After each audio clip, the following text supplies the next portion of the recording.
Et bonjour à tous, c'est Maxime Galland, je suis très heureux de vous retrouver pour une nouvelle vidéo sur Unreal 5. Aujourd'hui, on va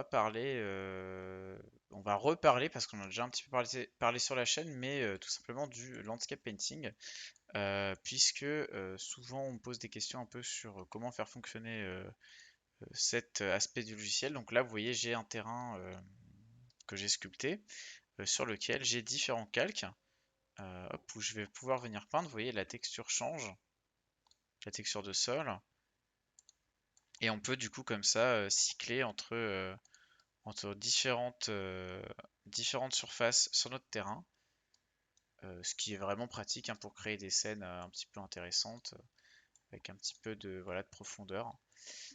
Et donc on va voir non pas comment créer le matériau, mais comment au moins accéder rapidement à cette feature-là quand on est déjà dans un kit qui propose ce genre de matériaux, hein, pour avoir déjà le painting qui est disponible en layer sur un terrain, il faut avoir connecté un landscape material qui est étudié pour la question. Donc là, dans le cadre de cette vidéo, on va partir du principe que vous avez déjà le landscape material, mais par exemple que vous ne savez pas comment le faire fonctionner sur votre nouveau terrain.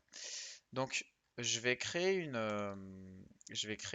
nouvelle zone, voilà, dans ma petite carte. Donc, je vais créer ici un nouveau landscape. On va ici aller dans Manage, New. On va choisir, vous voyez, le Material Instance Amy Mountain, qui est donc, on va dire que je me fais une petite île, voilà, au milieu du lac. Hop là. On va baisser un petit peu la taille. Il n'y a pas besoin qu'elle soit aussi grosse. Voilà. Hop. On va accepter. Create. Donc là, j'ai mon terrain qui est créé. Je vais le sculpter. Donc on va, alors j'ai fait un truc sous l'eau, c'est peut-être pas très malin. Je vais juste, je vais juste cacher le plan d'eau, comme ça on peut facilement sculpter. Donc on connaît déjà, on avait vu un petit peu sur la chaîne les différents outils qui servent un peu à sculpter un landscape. Donc là, vous voyez ici, je sculpte avec un clic gauche, je choisis ma brosse ici et après je peux l'appliquer sur le terrain. Si j'appuie sur la touche Maj ou Shift, ça creuse en négatif. Et donc, ce qu'on peut faire, voilà, c'est venir aller attraper des outils comme par exemple un flatten pour faire un plateau. Hop là, ou plusieurs plateaux, et tranquillement sculpter notre petit terrain.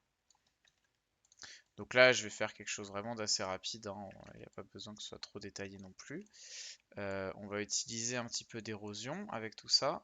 Hop là, comme ça ajoute un petit peu de naturel à notre structure. Un petit peu d'érosion. Et souvent, l'étape suivante, c'est de se dire, bon voilà, j'ai envie d'y mettre des textures pour que ce soit un peu plus utilisable dans la vraie scène. Hop, alors bon là c'était peut-être effectivement une mauvaise idée. Alors sachez, juste petit tips, mais voilà, quand vous avez un terrain comme ça, vous pouvez ajouter des portions avec l'outil Add. Hop, on va faire un petit CTRL Z. Vous pouvez ajouter des portions assez facilement quand il y a besoin, hein. Par exemple là je vais relisser un petit peu, on va flatten. Et on va même le passer en négatif pour que ce soit un peu sous l'eau. Là, si je poussais un peu, on pourrait imaginer que je ferais quelque chose qui s'intègre peut-être un peu mieux. Et le but c'est de vous montrer quand même quelque chose d'assez rapide.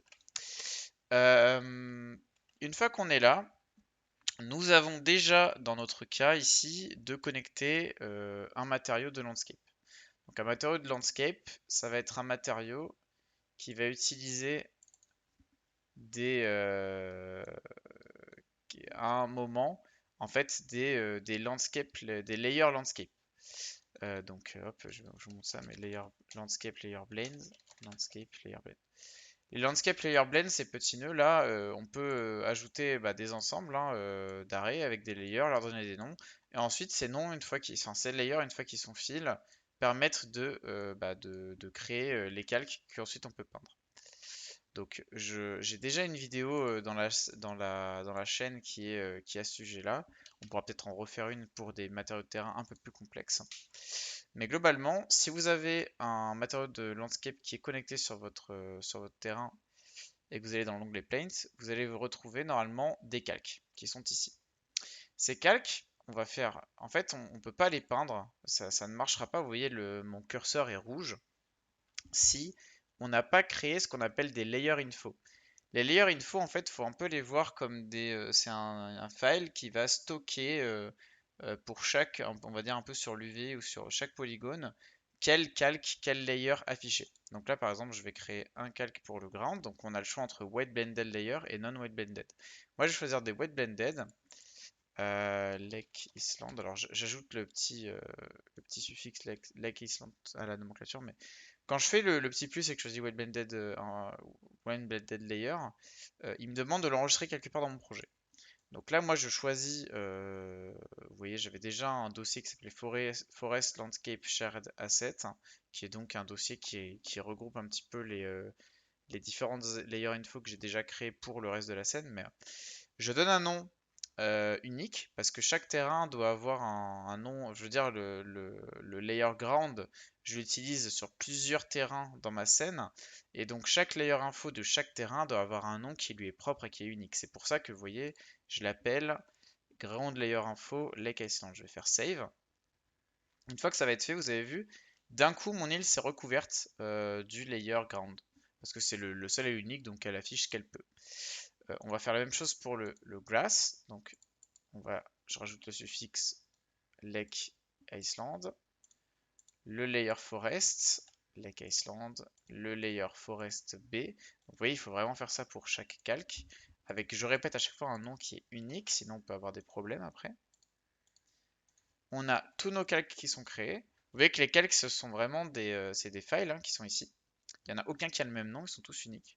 Et une fois que ça c'est fait, on peut juste venir ici cliquer sur Grass par exemple et peindre de la grass. Et normalement, ça va se passer plus ou moins correctement.